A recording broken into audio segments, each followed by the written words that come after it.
ఐటీలో ఎంట్రీ కావాలా? Trainee software engineer గా అజా కోడింగ్ ట్యూటర్ లో 2 వీక్స్ ట్రయల్ పీరియడ్ లో వెంటనే చేరండి. బట్ 3 జనరేషన్లు చూశారు కదా సార్. ఎన్టీఆర్ గారి జనరేషన్ చూశారు, తర్వాత బాలయ్య బాబు గారి జనరేషన్ చూశారు, తర్వాత జూనియర్ ఎన్టీఆర్ గారి జనరేషన్ చూశారు. ఈ 3 జనరేషన్లలో మీకు డిఫరెన్స్ ఏం కనిపించింది?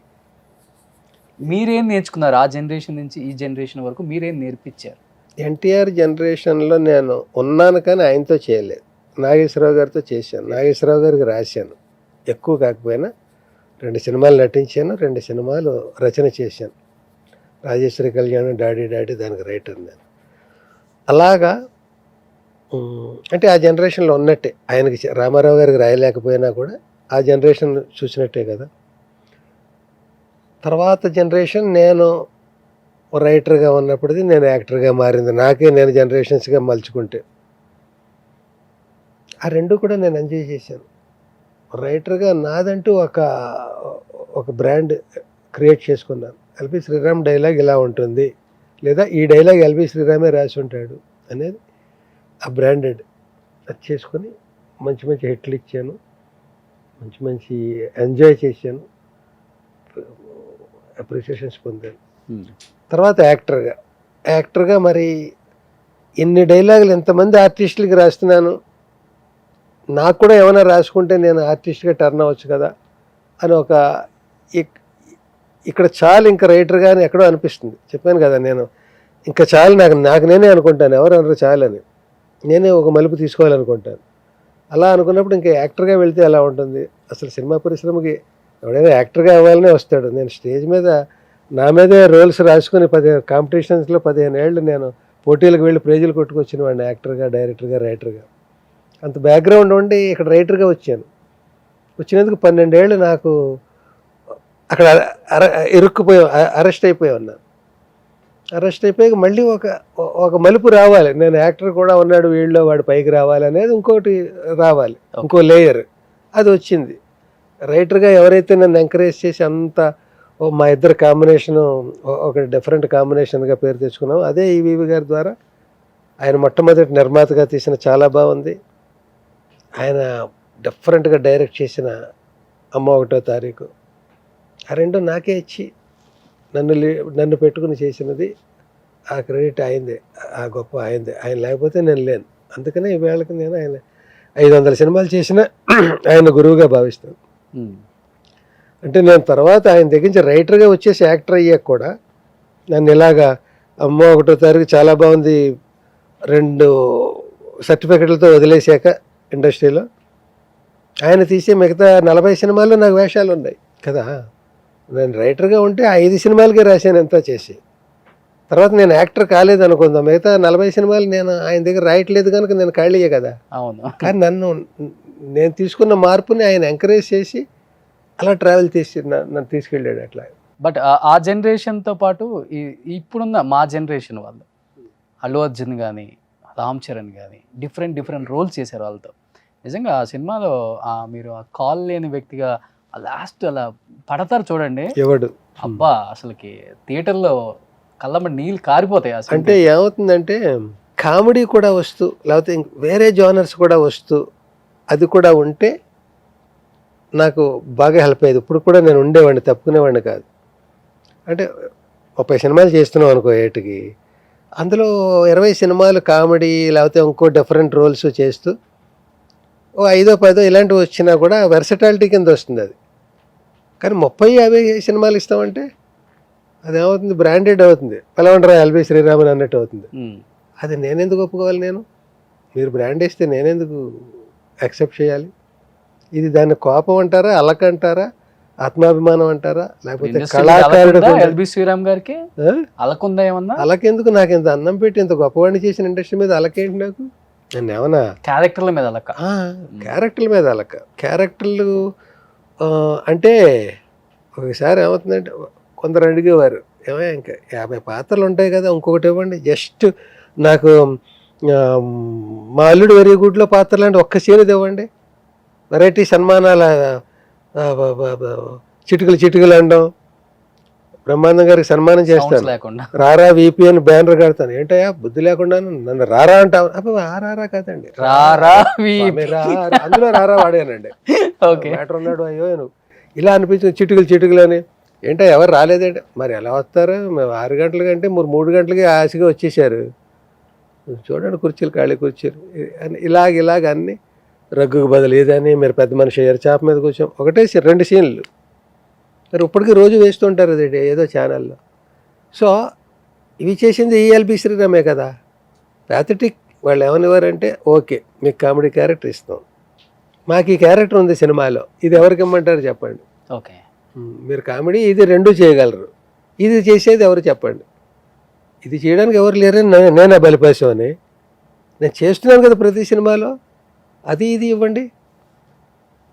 మీరే ఒక డైరెక్టర్ 2 సినిమాలు, ఒకటి ఇది ఒకటి అది ఇవ్వని పోని. ఇంకా అంతే సినిమాలో మన బ్రాండ్ అంటే అంతే. జడ్జి వేషాలు అంటే జడ్జి వేషాలే, లేకపోతే ఇంకొక ఇలాంటివంటే ఇలాంటివే. అది ఎవరు అనాదిగా అలాగే బ్రాండెడ్గా అలా చేసేస్తారు కదా. కావాలని చేయరు కదా ఎవరు. ఎల్బి శ్రీరామ్ బ్రాండ్ చేసేయాలరా మన అందరు రండి అని ఒప్పందం అగ్రిమెంట్ చేయరు కదా. అవును. అలా గమ్మున వాళ్ళకి ఆ క్యారెక్టర్ ఉంటుంది. ఎవరు 2 వేషాలు ఇవ్వలేరు, ఒక కామెడీ ఒక సీరియస్. అలాగ బ్రాండ్ అయ్యి వద్దులే, ఇది వాళ్ళ తప్పు కాదు, నా తప్పు కాదు, పరిస్థితి మనం తప్పుకుంటే బాగుంటుంది, మన జీవితం హ్యాపీగా ఉంటుందని నేను ఇట్లాగ ఇంకో యాక్టివిటీ పెట్టుకోవాలి కనుక ఇది పెట్టుకున్నాను. అందరికి ఇష్టమైన క్యారెక్టర్స్ చేశారు మీరు వాళ్ళ సినిమాలలో. ఇద్దరిలో మీరు అబ్జర్వ్ చేసిన పాయింట్స్ ఏంటి? యాజ్ యాక్టర్గా, యాజ్ ఏ హ్యూమన్ బీయింగ్గా తండ్రిని మించిన తనయుడు ఇక్కడ అనిపించిందా, లేకపోతే అల్లు అరవింద్ గారిని మించిన తనయుడు నిలబెట్టుకుంటాడని ఎవరిని చూస్తే అనిపించింది మీకు వెంటనే టక్కున ఒక్క ఆన్సర్లో చెప్పాలి అంటే? అలాగే ఇప్పుడు నేను రెగ్యులర్ సినిమాల్లో ఉన్నాను అనుకుంటే నేను అన్ని అవి ఫాలో అవుతుంటే టక్కున చెప్పచ్చు ఏది అడిగిన. మీరు వర్క్ చేసిన 4-5 ఏళ్లుగా నేను దూరంగా ఉండి ఎలా దూరంగా ఉన్నానంటే ఇప్పుడు ఎవరెవరు ఉన్నారో నాకు నిజంగా తెలియదు. మీరు వర్క్ చేసినప్పుడు ఎందుకు తెలియదు అంటే ఇది పూర్తి చేసేస్తా. ఎందుకు తెలియదు అంటే నేను అందులోంచి తప్పుకున్నానంటే మళ్ళీ ఆ వేషాలు కాక వేరేది ఇస్తే వెళ్దాం అని అలాగే అది అయినప్పుడు నేను పేపర్ తెప్పించలేదు. 2-3 పేపర్లు ఇంటికి వచ్చేవి. పేపర్ వద్దు, టీవీ ఏదో వచ్చి ట్రాన్స్ఫార్మర్ ఏదో కాలి ఇది టీవీ పోయింది, మళ్ళీ టీవీ కొనలేదు. ఇంట్లో టీవీ, నా రూమ్లో టీవీ ఇంకొద్దు అనుకున్నాను. ఎందుకంటే అవి చూస్తున్నప్పుడు రోజు సినిమా వార్తలు దాని మీద దృష్టి వెళ్తుంది. అందులో ఏ సినిమా ఉన్నాయి, ఎవరెవరు ఆర్టిస్టులు, నేను ఉన్నానా లేదా, నేను లేనేంటి, ఇంకా రేట్లు వస్తాయేమో. అసలు ఎందుకు దాని గురించి ఆలోచన ఎందుకు, అలా పీపింగ్లు ఎందుకు? మనం వద్దనుకుని వచ్చినప్పుడు వస్తే డిగ్నిఫైడ్గా బయటికి రా, లేకపోతే ఉండి అక్కడ వ్యావరింగ్గా కన్ఫ్యూజింగ్గా క్లారిటీ లేకుండా ఉండకు. ఒక క్లారిటీ నాకు ముందు నుంచి నాకు అదే నాకు నచ్చనిది చెయ్యలేను, నచ్చని చోట ఉండలేను, క్లారిటీగా చేయాలి అది చేసిన. అగ్నిసాక్షిగా పెళ్లి చేసుకున్నాం కదా, నీ కష్టాల్లో సుఖాల్లో తోడుంటాను ఏదో అని చెప్పాం కదా. అదే 31వ తారీఖులో కోర్టు సీన్లో ఈ డైలాగులు ఎక్కడి నుంచి వస్తాయి? మన గడిపిన జీవన విధానాల్లోంచి వస్తాయి. నాతో పాటు దానికి కూడా శిక్ష వేయండి ఎవరు అన్నారు. అది అగ్ని సాక్షిగా ప్రమాణం చేశాను కష్ట సుఖాల్లో తోడుగా ఉంటానని. ఇన్నాళ్ళకి నాకు జైల్లో ఎంత చోటిచ్చి అన్నం పెడతారు 2 పూట్ల, ఈ సుఖాన్ని దాంతో కలిసి పంచుకునేవాడు అంటే అది గుండెలు పిండేసే ఇది కదా. అది అప్పుడు ఆర్టిఫిషియల్గా వస్తాయి, ఇప్పుడు ఆర్టిఫిషియల్గా వస్తున్నాయి డైలాగ్స్. సో అవన్నీ ఎలా వస్తాయి? విలువలంటే ఇంకేంటి కొత్తగా? అంటే విలువలకి అంత వాల్యూ ఇస్తారు కదా, అండ్ పెద్దగా కాంట్రవర్సీలకు కూడా మీరు వెళ్ళరు ఎక్కడ కూడా. నేను ఎక్కడ నాకు ఇష్టం ఉండదు అసలు. అంటే ఒకానొక టైంలో ఎల్బి శ్రీరామ్ గారిని పీక్లో ఉన్నప్పుడు వేరే కమెడియన్ నిందించారు. సో ప్రత్యక్షంగానే పరోక్షంగానే? ప్రత్యక్షం కావచ్చు, పరోక్షం కావచ్చు, మీ మనసుకు తెలుసు అది.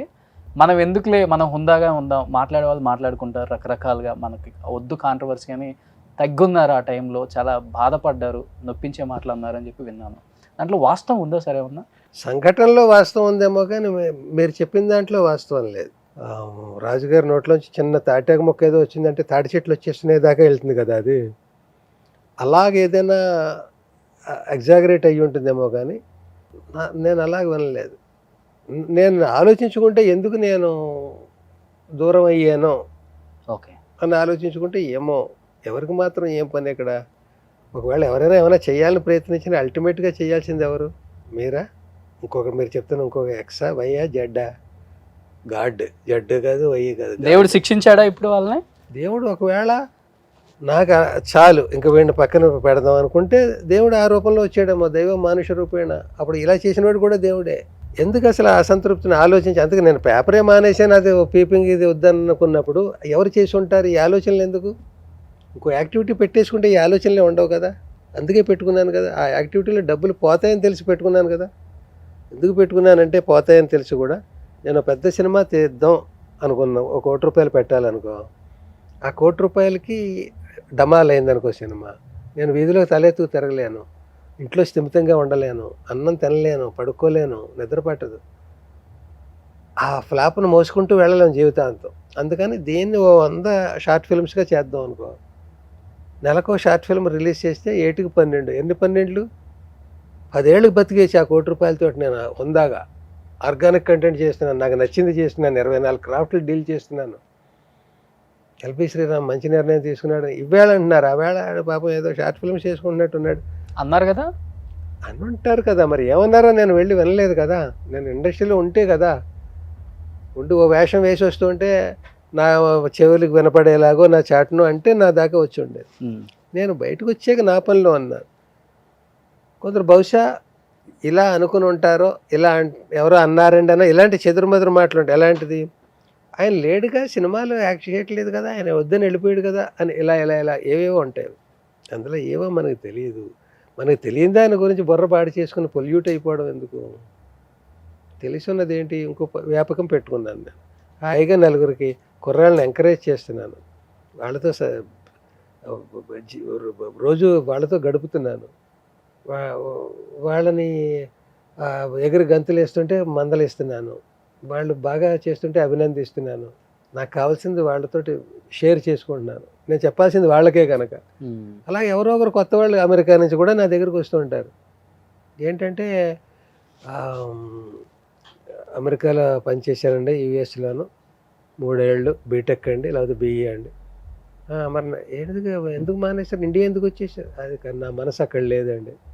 డబ్బులు వస్తే డబ్బు మీద లేదండి దృష్టి, మరి ఎందుకు మీద సినిమా ఫీల్డ్ మీద. నా దగ్గరికి ఎందుకు వచ్చారు, మీ దగ్గర పనిచేయడానికి? బీటెక్ ఏంటి, అమ్మ నాన్న ఇవన్నీ, డబ్బా జాగ్రత్త నాన్న చదువు నాన్న, కాన్వెంట్ నాన్న, బస్సు వచ్చేస్తుంది, ఇలా తయారు చేసి పంపిస్తే, నేను బీటెక్ పంపి అమెరికా దాకా పంపితే, అక్కడి నుంచి 3-4 ఏళ్ల తర్వాత వద్దు మనం ఉండాల్సింది అక్కడ వెనక్కి వచ్చేయడం ఏంటి, నా దగ్గరికి రావడం ఏంటి, నేనే పక్కకుండా ఏదో షార్ట్ ఫిల్మ్స్ చేసుకుంటూ ఉంటాయి.